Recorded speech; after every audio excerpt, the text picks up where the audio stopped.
అసలు ఒక ఇంటి లక్ష్మిది ఏ కారణం చేత నిలబడుతుందో తెలుసా? నేను చెప్పట్లేదు ఈ మాట, మహాభారతంలో చెప్పిన మాట చెప్తున్నా.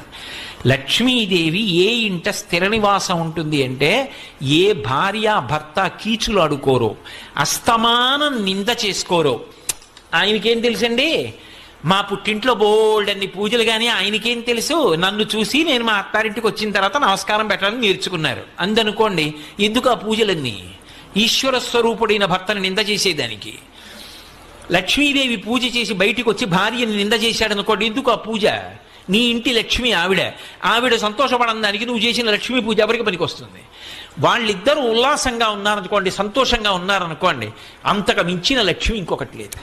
అందుకే విశ్వనాథ సత్యనారాయణ గారి వేయి పడగ నవల్లో ఒక మరచెంబును అడ్డుపెట్టి దాంపత్యాన్ని చూపించారు. ఎంత ఉన్నది అని కాదు, ఆ ఉన్న రోజులు సంతోషం.